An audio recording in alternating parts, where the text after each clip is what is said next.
Retomando o nosso trabalho, a segunda parte da nossa aula sobre a questão da teoria crítica e Student's Voice, nós vamos agora falar sobre Student's Voice. Eu ia começar sobre uma fala da professora Valentina, que tem nesse slide aqui, que ela falou que o filho dela, a professora Valentina, é uma estudiosa atual do Student's Voice. Ela falou que o filho dela, ela fica muito triste de pensar que ele é só um número na escola, que ele fica muito chateado, muito aborrecido com o que fazem na escola, que é só dever, dever, dever, tarefa, tarefa, tarefa, só conteúdo, conteúdo, conteúdo, mas que ele não é ouvido, ele é só um mero repetidor das coisas que acontecem na escola. E aí eu resolvi começar essa nossa aula por um trabalho que eu desenvolvi na verdade eu comecei esse trabalho em 1988, 84, 88, quando eu comecei a ouvir os alunos que fracassavam na escola. E aí eu desenhei esse quadro invertendo a ordem, porque como teórica crítica que eu sou, que eu estava falando na outra aula, né? Eu achei que essa coisa de o poder de cima e as crianças que são a último fio, né? As crianças que são o último nível do sistema educacional, eu achei que estava errado. Então eu resolvi colocar os meninos em cima e os gestores e os administradores e os políticos na parte de baixo, porque eu acho que eles são responsáveis pelo que acontece lá em cima, mas que os meninos podem informar. Eu sou um menino, mas eu trabalho com jovens, né? Muito mais com adolescentes, porque já fracassaram na escola quando chegam com 13, 14 anos, né? Então, olha só o que eu fiz. Eu pensei, como o meu trabalho foi um trabalho de tese baseado em observação participante e entrevista, eu fiz entrevistas em 3 níveis, né? Ao nível do aluno, né? Ao nível das percepções populares da realidade educacional e o nível das percepções dos gestores, professores, políticos e todo o pessoal que trabalha na escola. Então eu inverti a pirâmide e comecei pelos jovens, principalmente as crianças em risco socioeducativo, seja ele dentro da escola ou fora da escola, menores de rua, menores infratores e meninos dentro de sala de aula que eram isolados na sala de aula porque estavam fracassando ou que já estavam na lista de repetente para serem expulsos. Isso mesmo, gente. Lá naquele período, eu acho que até hoje ainda existe a lista dos repetentes que vão ser excluídos porque as diretoras não aguentam com ele na escola e eles também não aguentam ficar na escola. Então, o que eu fiz? Eu promovi uma interconexão de falas entre eles. Eu perguntei para o menino, meio que bobamente, o que ele entendia sobre fracasso escolar. O que era fracasso para ele. E ele me disse, né? Algumas pessoas falaram, fracasso, a gente fica reprovado. Eu perguntei, na verdade, por que ele ficava reprovado. Ele falou, a gente fica reprovado por causa da bagunça, por causa do comportamento. Eu falei, mas como assim? Que a professora briga, acaba mandando a gente para secretaria, mandando para coordenação e a gente acaba sendo expulso. E depois que você entra na lista negra, nunca mais encontra outra escola para estudar. Eles falavam isso. Então eu ia para os professores e para os pais dos alunos também foram entrevistados e mostrava o que as crianças falavam para essas pessoas. E aí os professores, era até bem interessante, eles falavam assim, não, esse tipo de aluno a gente não tem aqui na escola, esse não é o meu aluno. Na realidade era o aluno dele sim, né? Mas ele falava assim, não, esse tipo de aluno, não, tem aluno, eles não têm educação doméstica, eles não têm, os pais não ligam para eles, os pais não tomam conta dele. E aí chega aqui sem educação. Nós não estamos aqui para educar a criança. Se a escola não está para educar, quem vai estar, não é mesmo? Então, nós não estamos aqui para educar as crianças, nós estamos aqui para ensinar. Eu não sei qual a diferença de ensinar e educar, mas era isso que eles falavam. Aí eu pegava o que a professora falou e o que o aluno falou e mostrava para a diretora da escola, ou por um político, ou para um gestor. E eles falavam assim, não, isso aqui não existe, esse professor não é da minha escola. E era o professor da escola. Então, eles falavam assim, por exemplo, vou dar um exemplo. A professora aqui de uma escola aqui pertinho de casa falou assim, bem, depois dela falar muitas coisas, falou assim, eu vou citar a Pena Firme. Pena Firme é uma educadora conhecida na área de avaliação. E aí ela falou assim, vou citar a Pena Firme. A escola é como um sapato, né? O tamanho do sapato. Uns não cabem e vão arrastando pela escola fora. O outro tá muito apertado e pula fora. E tem aqueles que vão no caminho com o sapato certo. Eu achei muito engraçado porque explica exatamente o que eles faziam, que as diretoras faziam com os alunos, né? Tirava o sapato fora, né? E deixava o menino sem escola. Então, essa conversa entre os diversos níveis e setores da sociedade que envolvem a escola foi um trabalho que eu chamei de bottom-up. E nada mais é do que uma versão bem antiga, né? Tem mais de 30 anos, do que hoje é chamada teoria da voz da escola, a voz do aluno, a teoria da voz do aluno. Student's Voice, mais precisamente. Eu ouvi isso lá em Cambridge, mas foi uma professora da Universidade Bryn Mawr, da Filadélfia, que estava dando aula. Engraçado é que ela teve os mesmos professores que eu, apesar de eu ter encontrado ela em Cambridge. E ela então tem um grupo muito grande, conhecido como Grupo de Students' Voice, muito ativo, tem uma revista chamada Connected, pelo Roger Raymond, que trabalha com essa revista, muito importante o trabalho dele, temos alguns textos publicados no trabalho dele, e então eu criei esse mecanismo, esse design de pesquisa que o mais poderoso ouve o menos poderoso. Nós invertemos a ordem, o status quo, a organização, a hierarquia de poder para poder fazer um conversar com o outro. E com isso eu ganhei até um prêmio da minha tese como um modelo metodológico bastante interessante. Então eu comecei por 1992, quando eu publiquei esse trabalho, e agora eu vou voltar para o trabalho do pessoal mais recente, né? O pessoal da escola de Cambridge, da escola Bryn Mawr, que são basicamente a professora Alice Cook-Satter e a professora Valentina Grion, que tem falado sobre isso nas minhas palestras, e eu já entrevistei as duas algumas vezes sobre esse tema, que elas trabalham com avaliação e a questão da voz do aluno não é ouvida na avaliação, não é, gente? Coisa triste, né? Mas então a voz dos alunos é muito importante porque a escuta etnográfica é baseada nisso, né? E como eu trabalho com escola, eu não podia deixar de falar sobre esse tema. Veja bem essa cena, esse menino desesperado com o dever. Por quê? Porque, como Smith está falando aqui em 2006, quando os alunos sentem suas vidas, experiências, culturas e inspirações ignoradas, banalizadas ou denegridas pela escola e pelo currículo, desenvolve uma hostilidade à instituição de ensino. Muitas crianças que não gostam da escola, justamente porque eles não são considerados, a escola não fala a língua deles, não é mesmo? A outra, os alunos, quando eles participam, olha só, quando a criança se sente pertencendo, todos eles estão com os olhinhos para a professora, todos eles estão querendo participar, eles pertencem àquela realidade. O currículo reflete a vida dele, a escola conversa com ele, a pesquisa é demonstrada repentinamente como as crianças são engajadas no processo de aprendizagem e experimentam muito maior sucesso na escola.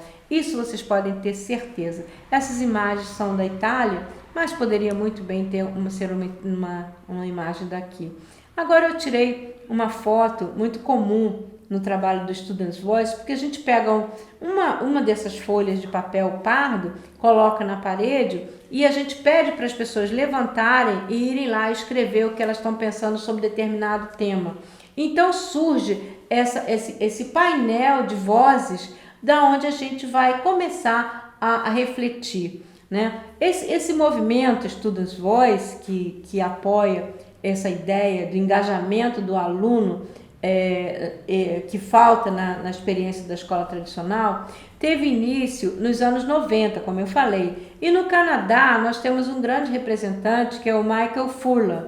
E ele está sempre presente nessas reuniões do grupo de Students' Voice, e ele falou o seguinte: o que aconteceria se tratássemos o aluno como alguém cuja opinião importava na introdução e implementação da reforma da escola? Então ele está trabalhando muito além, já está trabalhando na participação do aluno como reformador das instituições escolares.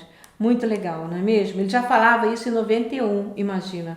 Nos últimos anos, esse movimento ganhou grande repercussão na Austrália, na Inglaterra e nos Estados Unidos, e se esforça para reposicionar os alunos nas escolas e em pesquisas e nas reformas educacionais.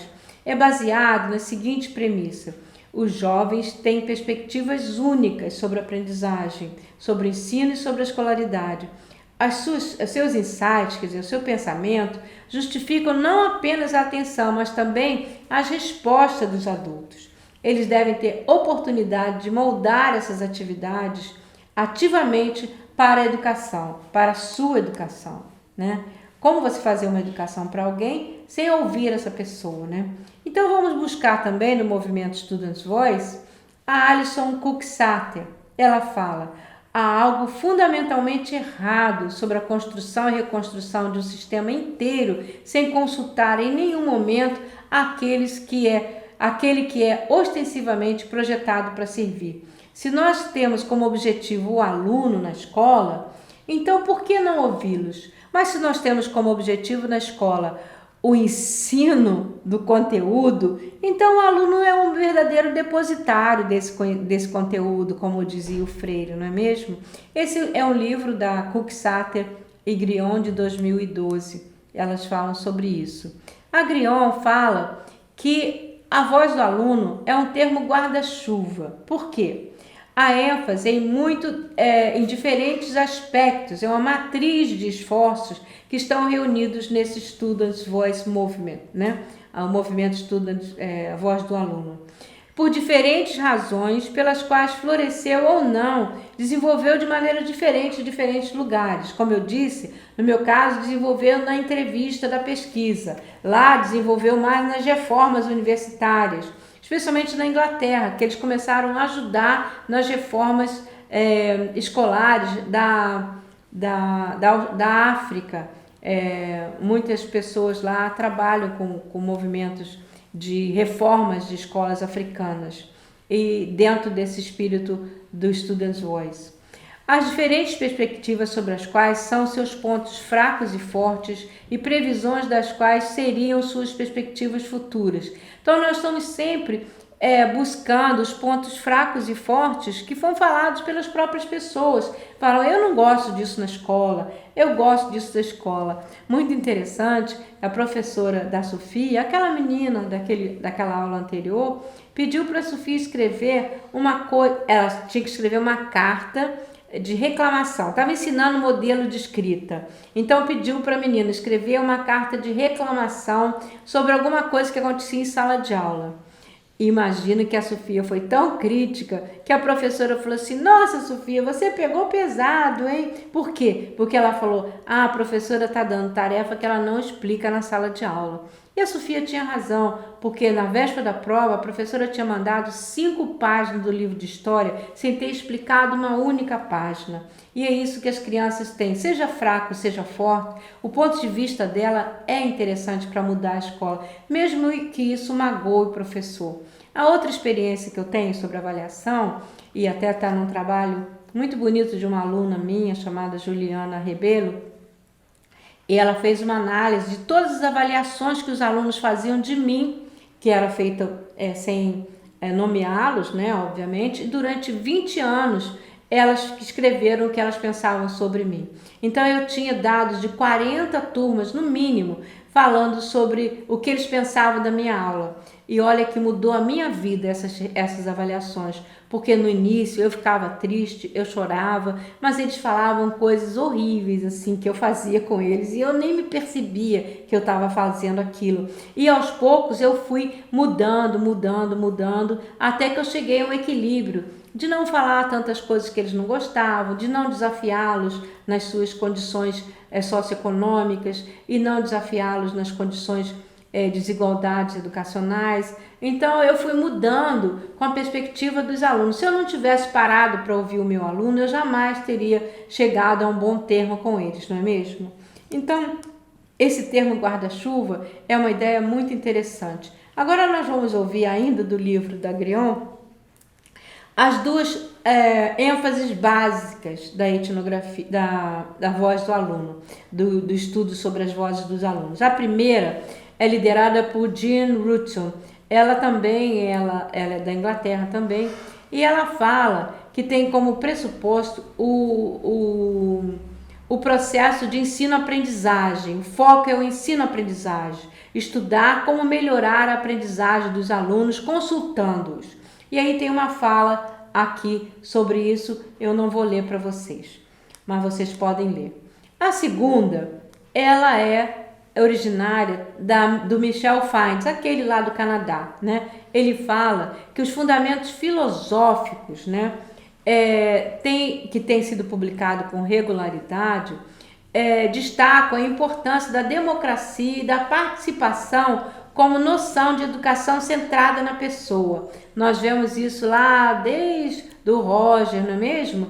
Aquele psicólogo, psicólogo tão famoso da área de tornar-se pessoa, não é? Ele falava, tem um livro escrito assim, né? Então, eles nada mais fizeram do que transformar a ideia da psicologia numa ideia educacional. Também nós temos uma fala da Hudson, que fala: precisamos nomear e explorar a democracia participativa como aspiração legítima e cada vez mais urgente, não só para a sociedade em geral, mas nas próprias escolas. Muito interessante essa fala do que democracia, ainda mais na democracia atual, né? Que a gente não sabe mais se ela se perdeu há algum tempo, né? E aí nós temos essa imagem da voz do aluno hoje. Eu estava falando um pouco anteriormente e hoje. Hoje nós temos descobertas promissoras feitas através da escuta do aluno, que foram incorporadas à pesquisa, às decisões escolares, e a voz dos alunos aparece nas seguintes categorias: inclusão, integração, transformação e empoderamento. Essas 4 categorias aparecem nessas formas de melhoramento de todas as esferas, né? Na revisão da pesquisa, nas vantagens educacionais significativas para melhorar as práticas escolares e nessa perspectiva dos alunos sobre as escolas e tudo mais. Há também algumas críticas. O que vocês acham? Nós não temos essas críticas no momento aqui para discutir, mas eu acho que vocês poderiam parar para pensar e buscar na literatura essas críticas. Que tipos críticos podem se referir a essa abordagem? Quais são as críticas a essa abordagem? Nós vamos perguntar isso para vocês e vocês vão pesquisar, não é mesmo? E aí nós temos, ainda hoje, nos dias de hoje, os níveis de envolvimento do aluno para a melhoria da escola. Segundo a Feldman, ela fala que o aluno é uma fonte de dados, depois o aluno é participante ativo da pesquisa ou da reforma escolar, e depois o aluno é pesquisador e assistente. No meu caso, os alunos já participaram em todos esses 4 níveis. E o aluno como pesquisadores. Eu já experimentei todos esses dados, desde 1992, meu primeiro trabalho com um aluno diretamente escrito, que foi o trabalho de tese, até agora, 2020, sempre eu trabalhei com a pesquisa dos alunos e dentro dessa evolução, né, até os alunos se tornarem pesquisadores. É difícil? É difícil, gente, mas vale a pena fazer, porque os alunos se tornam pessoas muito críticas em relação ao que a gente faz e que a gente nem se dá conta. Então, alguns comentários. Possíveis problemas associados à insatisfação do aluno com o condutor dos processos escolares. É claro que você não pode satisfazer todas aquelas vontades dos alunos, né? Mas se o cliente é que tem razão, é importante a gente ouvir a voz desses clientes, não é mesmo? E a outra coisa é que a voz estudantil é procurada principalmente através dos imperativos insistentes de prestação de contas, em vez de compromissos duradouros. Então se busca a voz dos alunos para saber o que eles pensam, mas não é para incorporar aquilo que eles pensam na prática cotidiana da escola. E isso, obviamente, traz um risco para a escola, porque uma hora a escola age de um jeito e depois ela volta às suas velhas práticas e vão agir como tradicionalmente agiam. E a voz do aluno fica apagada por trás das práticas escolares não reflexivas. Um ponto fundamental, um ponto chave que a Grion levanta e que eu também levanto, é que as histórias dos professores e suas palavras têm que ser incorporadas através de uma colaboração fundamental para que essa visão das vozes dos alunos seja realizada. Então, a escola deve ser um lugar onde alunos, professores e outros trabalham juntos para criar e apoiar oportunidades educacionais engajadas, participativas, centradas nas pessoas, lugares de onde a nossa humanidade emerge e guia o nosso aprendizado junto, como diria também o nosso amigo Paulo Freire. Quais são os potenciais dos projetos educacionais baseados na voz do aluno? O reconhecimento aberto da legitimidade de ambas as partes, dos professores e dos alunos, e da necessidade da sua ajuda recíproca, né? O compartilhamento do trabalho atual, quer dizer, esse trabalho que está acontecendo agora no sentido da tradição, no sentido não tradicional, mas unidirecional, né? No sentido articulado como um quebra-cabeça, como assim delícias do que está acontecendo, como os problemas são montados, né? A gente faz um quebra-cabeça doido para chegar no fim, não é mesmo? Criar ocasião para que todos os participantes envolvidos sejam ouvidos, né?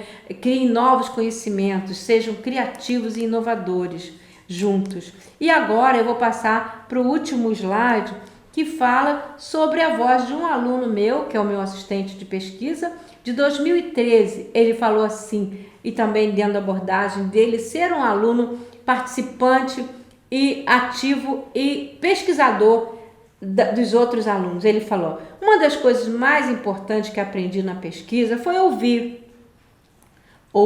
uns aos outros, ouvir os alunos. Essa foi uma das falas de um companheiro da equipe. Ela nos disse: nós não ouvimos uns aos outros e agora aprendemos a ouvir, perguntar e ouvir o que eles queriam dizer, não o que nós queríamos que eles dissessem. Agora aprendemos a ouvir, a refletir sobre o significado do que o outro está falando, sem induzir as pessoas a dizer o que nós queremos. Ouvir está refletindo o nosso pensamento. É ser capaz de dizer, entender, ser capaz de mudar nossa realidade. Essa foi a entrevista com o Marcelo que eu fiz em 2013. Mas ele está aqui presente e pode confirmar que é uma verdade. Ele ouvindo, resolveu ser psicólogo e agora ele está ouvindo dentro da atividade profissional dele. Muito bonito, né? Então vamos lá, essa é a nossa aula de hoje e assim nós terminamos o nosso curso, que foi de 10 aulas, com todos os temas que vocês ouviram até agora. Muito obrigada, eu espero que vocês tenham gostado do curso. Obrigado, até!